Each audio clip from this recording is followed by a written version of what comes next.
பாதுகாப்பதற்கான அனைத்து முயற்சிகளையும் மாண்புமிகு தமிழக முதலமைச்சர் அவர்கள் விழிப்பாக இருந்து முன்னெடுக்க வேண்டும். இல்லை என்று சொன்னால் தமிழ்நாட்டை அவருடைய சித்தாந்தத்திற்கு அவருடைய கருத்திலுக்கு ஏற்ற மாநிலமாக இதை மாற்றுவதற்கான எல்லா முயற்சிகளும் கச்சிதமாக திட்டமிட்டு பாரதிய ஜனதா அரசு செய்து வருகிறது. அதனால் மாண்புமிகு முதலமைச்சர் அவர்கள் சரியான நடவடிக்கைகள் எடுத்து தமிழ்நாடு தமிழர் வேலைவாய்ப்பு உள்ளிட்ட பல்வேறு பிரச்சனைகளையும் இந்த நீட்டு தேர்வு உள்பட தமிழ்நாட்டினுடைய மாணவர்கள் நம்ம இந்த நீட்டுக்கு ஒரே நிவாரணம் என்ன தெரியுமா? நீங்க அது ஒத்திசைவு பட்டியலில் இருந்து மாநில பட்டியலுக்கான உரிமையை பெறணும்.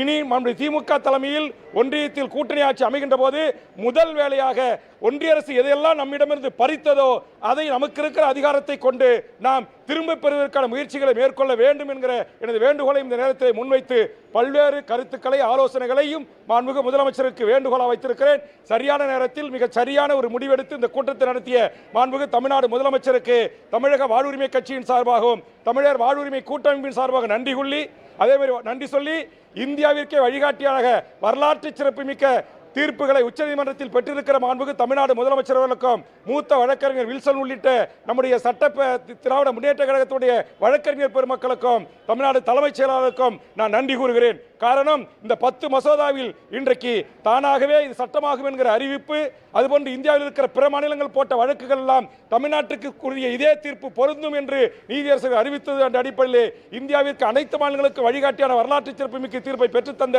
மாண்புமிகு தமிழ்நாடு முதலமைச்சருக்கு என்னுடைய நெஞ்சார்ந்த நன்றியை கூறி வாழ்த்துக்களை கூறி பாராட்டை தெரிவித்திருக்கிறேன். நன்றி, வணக்கம்.